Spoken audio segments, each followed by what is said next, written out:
Alors Leslie Navarro, vous êtes esthéticienne, Oui, mais avant tout formatrice et professeure principale au sein du groupe Rose Carmin. c'est ça. Vous intervenez pour les CAP esthétiques, puisque vous avez forcément ce diplôme, mais aussi pour les BTS esthétiques, qui est un diplôme d'État pas évident à obtenir, Oui, c'est vrai. au vu des pourcentages nationaux. C'est vrai. Alors vous êtes également membre de jury, donc ce qui peut servir effectivement quand on est auteur d'ouvrages. Et vous avez donc élaboré un ouvrage qui s'intitule Pratique esthétique. C'est ça. Est-ce que vous pouvez nous commenter cet ouvrage, s'il vous plaît? Oui, bien sûr. Donc c'est vrai que la pratique esthétique en elle-même pour le BTS est très importante. Hein. On attend beaucoup de rigueur. C'est ce qu'on cherche à amener vraiment pour les futures étudiantes, ça va être vraiment à la fois donc de la rigueur et du travail au niveau de la minutie, de la méthodologie à avoir dans tous les soins, donc soins visage, épilation, manucurie, beauté des pieds, maquillage et notamment aussi les soins corps. Voilà.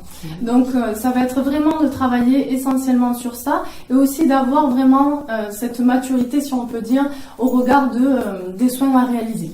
Voilà, donc ça va être vraiment des conseillères beauté hautement qualifiées et très performantes grâce à cet ouvrage.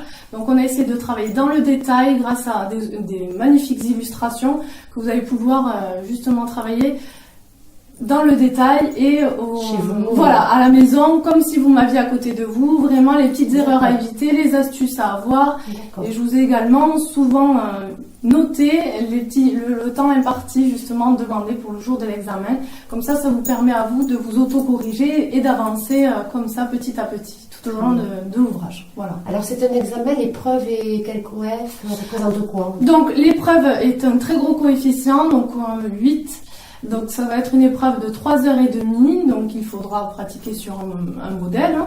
Et donc ça sera à vous, vous allez avoir un sujet et à vous d'appliquer donc tout le protocole demandé dans le temps le plus court bien sûr. Voilà.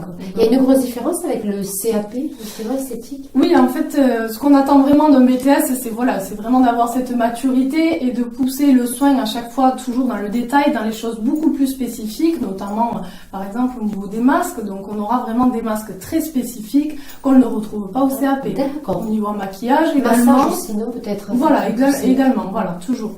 Et maquillage aussi, maquillage on peut aller jusqu'au maquillage cinéma, etc. On peut aller Qu'on n'a pas au CAP. Qu'on n'a pas au CAP. Au CAP, on va être sur des choses classiques. Maquillage du soir, je crois, c'est ça? Voilà, exactement. Des choses beaucoup plus classiques, des choses de base, si on peut dire. Et le BTS, on va être sur quelque chose de beaucoup plus Technique approfondi, plus technique. Voilà. D'accord, parfait. Merci Voilà. Leslie. Merci.